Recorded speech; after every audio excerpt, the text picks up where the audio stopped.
आपको सुनना है कि हिमाचल में भाजपा किसके नेतृत्व में लड़ रही है, तो मैं आज स्पष्ट किए देता हूं वीरभद्र जी, हिमाचल के अंदर भारतीय जनता पार्टी धूमल जी के नेतृत्व में चुनाव लड़ने के लिए जा रही है। मिशन हिमाचल के लिए बीजेपी अध्यक्ष ने सबसे बड़ा पत्ता खोल दिया। सोलन की रैली में उन्होंने प्रेम कुमार धूमल के सीएम उम्मीदवारी पर मुहर लगा दी। मैं वीरभद्र जी को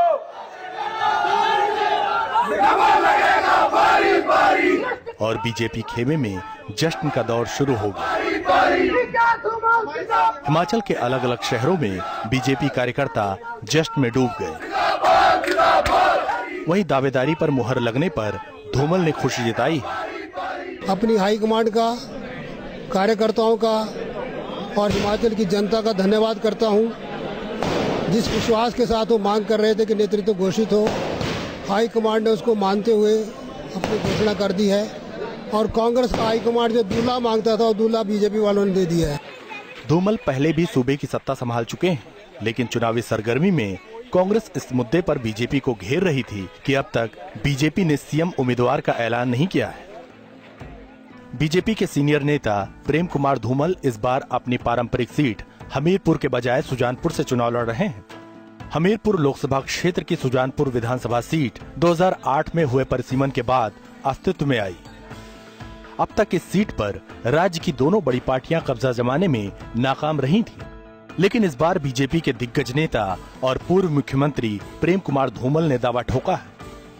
हिमाचल प्रदेश के वरिष्ठ नेता हैं, उनको मैं हार्दिक बधाई देता हूं, शुभकामनाएं देता हूं और हम सब लोग मिलकर के हिमाचल प्रदेश में एक अच्छी जीत की ओर बढ़ रहे हैं। इस प्रकार से हम काम कर रहे हैं। सूबे की सत्ता पर काबिज कांग्रेस को पटखनी देने के लिए बीजेपी वीरभद्र पर लगे भ्रष्टाचार के मुद्दे को उछाल रही है। जवाब में कांग्रेस कह रही है कि बीजेपी झूठ के सहारे अपनी सियासत को चमकाने की कोशिश कर रही है। झूठ की राजनीति का जवाब, तो झूठ की राजनीति, देश में झूठ और फूट की राजनीति जो भारतीय जनता पार्टी ने करी है, फूट धर्म जाति के आधार पर भाई को भाई से लड़ा कर ये लोग राजनीति करते हैं, और झूठ की राजनीति, बहुत से झूठ बोल के वोट अर्जित कर ले गए थे आज से 3.5 साल पहले। उस राजनीति का जवाब हिमाचल के चुनाव में जनता दे, ये अपील करने में आया। एक और कांग्रेस के कद्दावर नेता वीरभद्र, तो दूसरी ओर बीजेपी के प्रेम कुमार धूमल, दोनों दिग्गजों की सियासी किस्मत दांव पर लगी है। हिमाचल में 9 नवंबर को जनता अपना फैसला सुनाएगी और 18 दिसंबर को तय होगा कि हिमाचल की गद्दी पर कौन बैठेगा।